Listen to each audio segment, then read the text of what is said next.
Hello दोस्तों, शुरू करते हैं आज की क्लास। उससे पहले स्वीकार करें आज का नमस्कार। हम इस वक्त इतिहास में पढ़ रहे हैं। इतिहास को जानने के स्रोतों के बारे में, इतिहास को जानने के क्या क्या स्रोत हैं उनके बारे में हम लोग अध्ययन कर रहे हैं, जिसमें हम स्रोत के अध्ययन के लगभग समाप्ति की ओर हैं। यानी कि 1 से 2 दिनों में आपका जो स्रोतों का अध्ययन है ये क्लास खत्म हो जाएगा। उसके बाद हम लोग चलेंगे हड़प्पा संस्कृति में और धीरे धीरे ऐसे ही हम लोग अपने इतिहास को पूरी तरह से कवर करेंगे। ध्यान रहे, अगर आपने क्लास ओपन किया है तो सुन लें कि इतिहास में इस क्लास को कंप्लीट करने के बाद में आपके किसी भी एग्जाम में इससे बाहर ना तो कोई फैक्ट आएगा और ना ही कोई जानकारी आएगी। इसी क्लास से ही आपके सारे फैक्ट, सारी जानकारी कवर हो जाएंगी। तो अगर आप चाहें तो आप यहाँ से कवर कर सकते हैं। चैनल पे कम सब्सक्राइबर देख करके मत भागिए। तो चलिए हम लोग शुरू करते हैं। हमारा आज का जो टॉपिक है वो है ब्राह्मणेतर साहित्य, अर्थात जो ब्राह्मण साहित्य हैं, जो हिंदू धर्म से संबंधित साहित्य हैं, इनके अलावा जो साहित्य हमारे समाज में हैं उनको हम लोग अपने वर्गीकरण में ब्राह्मणेतर साहित्य के अंतर्गत रखते हैं। इसका मतलब होता है ब्राह्मण साहित्य के अलावा। इसके अलावा जो भी साहित्य हैं वो ब्राह्मणेतर साहित्य में आएंगे। और उसी ब्राह्मणेतर साहित्य में ही हम 2 साहित्यों का अध्ययन करते हैं, जिसमें हम लोग देखते हैं एक बौद्ध साहित्य और एक जैन साहित्य। इन दोनों के साहित्यों के बारे में हम लोग देखेंगे। यहाँ पे चूंकि हम स्रोतों का अध्ययन पढ़ रहे हैं तो सिर्फ यहाँ पे हम स्रोत से संबंधित ही अध्ययन देखेंगे। बाकी बौद्ध धर्म से संबंधित जो भी चीजें हैं, जब हम बौद्ध धर्म से रिलेटेड टॉपिक पढ़ेंगे तो वहाँ पे उन सारी चीजों को एक साथ क्लियर करेंगे। तो यहाँ पे हम बौद्ध साहित्य के बारे में जब देखते हैं तो जो बौद्ध साहित्य है तो इसमें महात्मा बुद्ध की मृत्यु के बाद ही जो उपदेश हैं, महात्मा बुद्ध द्वारा दिए गए उपदेश थे। कह लीजिए कि जब महात्मा बुद्ध जीवित थे तो उन्होंने अपने जीवन काल में किसी भी उपदेश को संकलित नहीं किया था और ना ही करवाया था।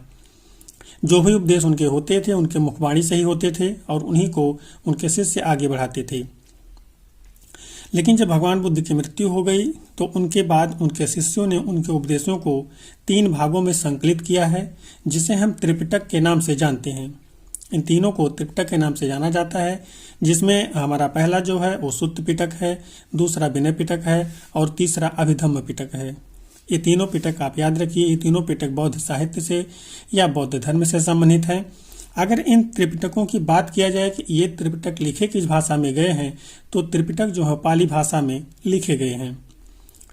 बौद्ध साहित्य के बारे में आपसे क्वेश्चन लगातार पूछा जाता है कि इन साहित्यों को लिखने की जो भाषा है वो क्या है, तो आप यहाँ पे क्लियरली याद रखिए वो जो भाषा है वो पाली भाषा है। तो हमने यहाँ पे देखा उसकी भाषा और त्रिपिटक क्या है, त्रिपिटक के भाग कौन से हैं, इसको देखा। आगे हम एक एक करके तीनों पिटक जो हैं इनके बारे में और जो भी हमारे परीक्षा से संबंधित जानकारी है उनको इकट्ठी करेंगे। तो यहाँ पे हम सबसे पहले देखेंगे सुत्त पिटक के बारे में। सुत्त पिटक हमारा क्या है, तो जो सुत्त पिटक है इसमें जो बुद्ध के द्वारा दिए गए उपदेश हैं इनको संकलित किया गया है। भगवान बुद्ध के द्वारा जो उपदेश दिए गए वो कहीं भी रहे हों, चाहे मुखबाणी से रहे हों या कहीं ऋषियों उनके जो भी आगे अनुयायी थे उनके द्वारा उनको संकलित किया गया रहा हो, तो कहानियों के रूप में जैसे भी उन सभी को जो एक तरह से इकट्ठा किया गया, संकलित किया गया, तो सुत्त पिटक के रूप में उसको जाना गया। इसके अगर संकलनकर्ता की बात करें कि किसने सुत्त पिटक को संकलित किया था, अर्थात बुद्ध के उपदेशों को किसने संकलित किया, तो आनंद नाम के बौद्ध धर्म के मानने वाले थे या आनंद नाम के बौद्ध धार्मिक व्यक्ति थे। इन्होंने सुत्त पिटक की रचना या सुत्त पिटक का संकलन किया था और इसका जो संकलन है वो प्रथम बौद्ध संगीति में हुआ था। आपको जानना जरूरी है कि जो संगीति है वो बौद्ध धर्म के लोगों का एक तरह से आप कह सकते हैं कि मिलन है। यहाँ पे लोग मिलते थे और सभी साहित्य जो भी लोग रचे होते थे यहाँ पे सबके सामने रखा जाता था और जो भी साहित्य या जो भी किताबें इस धर्म से, इस संगोष्ठी से निकल करके बाहर आती थीं वही लोगों के बीच जाती थीं, बाकी सबको वहां से हटा दिया जाता था। यहाँ पर चर्चा होती थी कैसे बौद्ध धर्म को आगे बढ़ाया जाए, कैसे उसमें चीज़ों को और अच्छी की जाए। इन सारी चीज़ों पर इन संगीतियों में चर्चा की जाती थी। तो जो इसके संकलन करता हैं वो आनंद हैं और प्रथम बौद्ध संगीति में इसका संकलन किया गया था। जो सुत्त पिटक है ये सबसे बड़ा पिटक है और सबसे श्रेष्ठ भी है। ये क्वेश्चन आपसे पूछा जा सकता है। और जो पिटक, तीनों पिटकों में सबसे बड़ा कौन सा है, तो सुत्त पिटक है और सबसे श्रेष्ठ भी यही है। और साथ ही जो सुत्त पिटक है इसी को ही हम लोग बौद्ध धर्म का शब्दकोश भी कहते हैं। बौद्ध धर्म का शब्दकोश कौन सा पिटक है, तो वो सुत्त पिटक है। आगे हम लोग देखेंगे जो सुत्त पिटक है हमारा क्या कई भागों में विभाजित है, तो हम देखेंगे कि इसके 5 भाग किए गए हैं। इन 5 भागों के नाम हम देखेंगे और इससे संबंधित अगर कुछ चीज़ें हमको मिलती है तो उसको हम देखेंगे।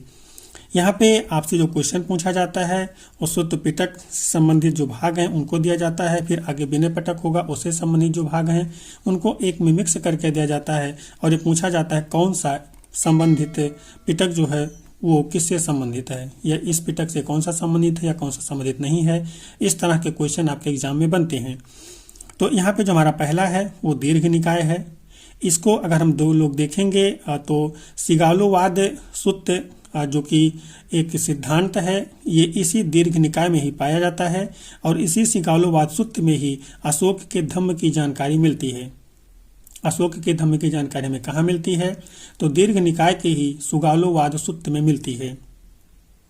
अगला हमारा जो भाग है वो मध्यम निकाय। जो मध्यम निकाय है ये कौशल नरेश जो थे, हम आगे देखेंगे कौशल नरेश कौन थे। तो जो कौशल नरेश प्रसेनजित हैं इनका इसमें उल्लेख हम लोगों को मिलता है। इसका जो तीसरा पार्ट है वो संयुक्त निकाय है, चौथा जो पार्ट है वो अंगुत्तर निकाय है और जो 5वां है वो खुद्दक निकाय है। ये 5 नाम आप याद रखिए, आप इससे संबंधित क्वेश्चन एग्जाम में आपके पूछे गए हैं।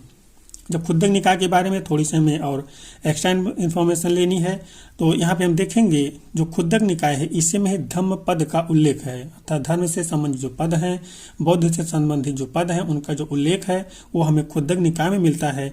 और इसी खुद्दक निकाय को ही बौद्धों को गीता कहा जाता है। जो बौद्धों की गीता है, जैसे हिंदू धर्म में गीता का उल्लेख है, ऐसे ही बौद्ध धर्म का जो खुद्दक निकाय है इसे ही बौद्ध धर्म का एक तरह से गीता कहा जाता है। आगे हम लोग चलेंगे, जो दूसरा पिटक था उसके बारे में देखेंगे। तो जो दूसरा पिटक है वो विनय पिटक है। विनय पिटक में हम देखते हैं क्या चीज़ें हमको मिलती है, विनय पिटक में क्या चीज़ें संकलित की गई हैं। तो संघ में रहने के संबंधित जो नियम है और आचार विचार हैं, शिक्षाएं हैं, उनका जो संकलन किया गया है वो विनय पिटक में किया गया था। अगर आप संघ में रह रहे हैं, बौद्ध धर्म अपना रहे हैं, तो आपके कैसे नियम होंगे, आपको रहना कैसे है, आपके विचार कैसे होंगे, आप लोगों के साथ कैसा व्यवहार करेंगे, इन सारी संबंधित जो एक तरह से शिक्षाएं हैं, इन सबसे संबंधित जो नियम है, कानून है, बातें हैं, वो हमें विनय पिटक में देखने को मिलती हैं। और जो विनय पिटक है इसके जो संकलन करता है ये उपाली नाम के एक बौद्ध भिक्षु हैं। इनका भी जो संकलन हो रहा है, विनय पिटक का भी जो संकलन हो रहा है प्रथम बौद्ध संगीति में ही संकलन हो रहा है, इसको भी ध्यान रखिए। और इसके भाग के बारे में अगर हम बात करें, विनय पिटक के भाग कौन कौन से हैं, तो उसमें हम देखेंगे हमारा जो पहला है वो पति मोक्ष है, दूसरा भाग जो है वो सुत्त विभंग है, तीसरा भाग जो है वो खंदक है और चौथा हमारा परिवार है। तो विनय पिटक के बारे में आपसे पूछा जाए उसके भागों के बारे में तो प्रतिमोक्ष, सुत्त विभंग, खंदक और परिवार, ये इसके भाग हैं। आपसे सुत्त पिटक और विनय पिटक के भागों के में मिक्स करके क्वेश्चन पूछा जाएगा कौन इसका भाग नहीं है। अगले भाग की बात हम अगर करें, पिटक में तीसरे भाग की बात करें तो वह अभिधम्म पिटक। आप ध्यान रखिए, जो पहला पिटक था हमारा सुत्त पिटक था, दूसरा जो था वो विनय पिटक था और तीसरा अभिधम्म पिटक है। अभिधम्म पिटक में हमें क्या चीज़ें मिलती हैं, तो जो बुद्ध के दार्शनिक सिद्धांत हैं, बुद्ध ने जो भी दार्शनिक सिद्धांत दिए हैं उन सभी का वर्णन हमें अभिधम्म पिटक में मिलता है। इसके जो संकलन करता है वो मोगली पुत्तिस्स हैं और इसका संकलन तृतीय बौद्ध संगीति में किया गया है, आप इसको ध्यान रखिएगा। और इसी अभिधम्म पिटक में ही मोगली पुत्तिस्स ने कथा वस्तु लिखा है। इसी के अंदर ही एक कथा वस्तु नाम का चैप्टर आपको मिलेगा, उसकी जो रचना है वो मोगली पुत्तिस्स ने किया हुआ है। और इस तरह से आपसे क्वेश्चन पूछा जाता है कि कथा वस्तु का वर्णन हमें कहाँ मिलता है, तो हमें अभिधम्म पिटक में मिलता है। आगे हम बौद्ध ग्रंथ का, बौद्ध जो धर्म है इससे संबंधित जो कुछ पुस्तकें हैं इनको देख लेते हैं और उनके लेखकों को देख लेते हैं कि कौन कौन से लेखक हैं। तो जो हमारा पहला है वो वज्र सूची नाम का हमारा एक ग्रंथ है, इसको अश्वघोष ने लिखा हुआ है। अश्वघोष से संबंधित हम कुछ और बातें अगर यहाँ पे देखें तो जो अश्वघोष हैं यही द्वितीय जो बौद्ध संगीति हुई है इसके अध्यक्ष हैं। द्वितीय बौद्ध संगीति के अध्यक्ष कौन है, तो वो अश्वघोष हैं और इनको ही भारत का मिल्टन या वाल्टेयर कहा जाता है। तो भारत का मिल्टन या वाल्टेयर कौन है? तो वो अश्वघोष है। आगे हम लोग देखते हैं बुद्ध चरित्र की रचना की है किसने किया है? तो हम देखेंगे अश्वघोष ने बुद्ध चरित्र की भी रचना की है। और यही जो बुद्ध चरित्र है इसे ही बौद्धों का रामायण भी कहा जाता है। जैसे आप हिंदू धर्म में देखते हैं रामायण ग्रंथ है, वैसे ही जो बौद्ध ग्रंथ धर्म है, बौद्ध धर्म में भी जो बुद्ध चरित्र है वो बौद्धों का रामायण के नाम से प्रसिद्ध है। अगला हम देखेंगे तो सौंदरानंद है, ये भी एक पुस्तक है। इसकी रचना भी अश्वघोष ने ही की थी। सारिपुत्र प्रकरण है, इसकी भी रचना अश्वघोष ने की। और आगे विशुद्धिमग्न नामक ग्रंथ है, बौद्ध ग्रंथ है, इसकी रचना बुद्ध घोष ने की थी। तो इस तरह से हमने यहाँ पे देखा बुद्ध धर्म ग्रंथ से संबंधित कुछ लेखक के बारे में। आगे हम छोटा सा एक इन्फॉर्मेशन यहाँ पे नोट करें तो जातक हैं, जातक कथाएं हैं, कहीं न कहीं ये बुद्ध के पूर्व जन्म की कहानियों का वर्णन है। जो जातक कथाएं बुद्ध के पूर्व जन्म से संबंधित जो कहानियां हैं उसका इसमें वर्णन किया गया है।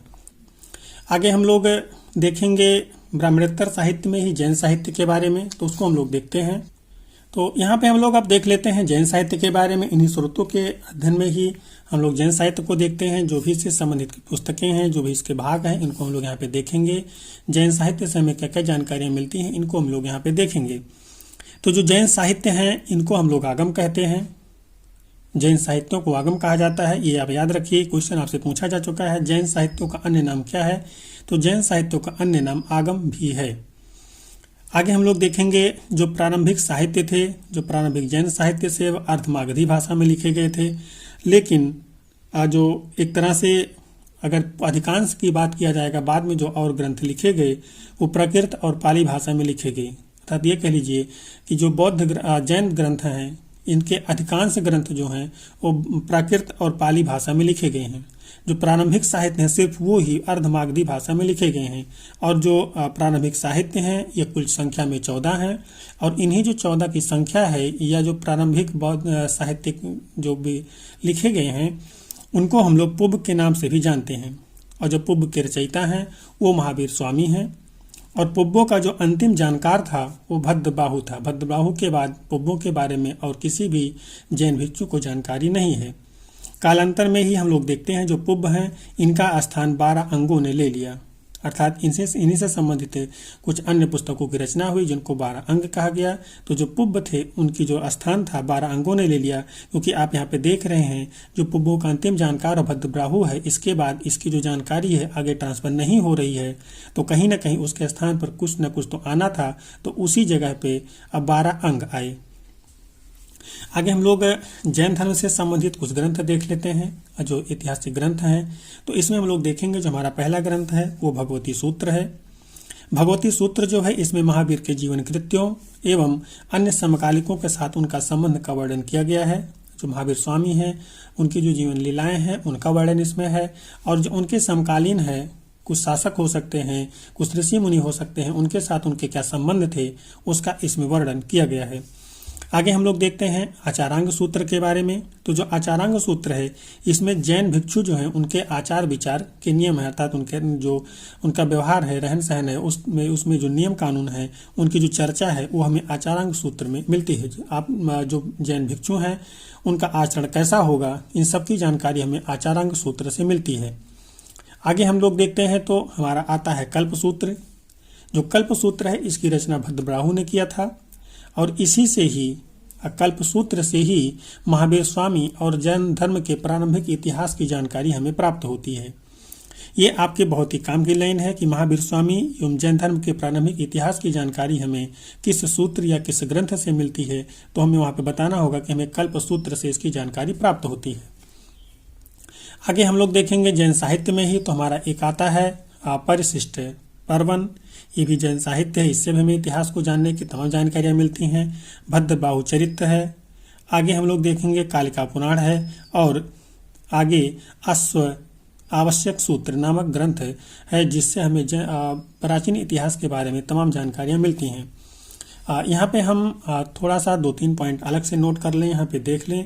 जो पुराण हैं, पुराणों में जो जैन साहित्य का नाम लिखा गया है वो चरित लिखा गया है। अर्थात ये कह लीजिए पुराणों में जैन साहित्य को चरित कहा जाता था। और आगे हमने आपको अभी शुरू में ही बताया था, जो अधिकांश जैन साहित्य हैं वो प्राकृत और पाली भाषा में लिखे गए हैं, लेकिन जो प्रारंभिक साहित्य थे जैन धर्म के वो अर्धमागधी भाषा में लिखे गए थे। यहाँ पे हम लोग देखेंगे जो चरित्र संस्कृत के साथ साथ प्राकृत एवं अपभ्रंश में लिखे गए हैं। हम लोग देखेंगे जो चरित्र हैं, जो पुराणों में जिनको चरित्र कहा जाता है, हमने आपको पीछे देखा था, तो वैसे ही जो चरित्र हैं वो संस्कृत के साथ साथ प्राकृत और अपभ्रंश में भी लिखे गए हैं।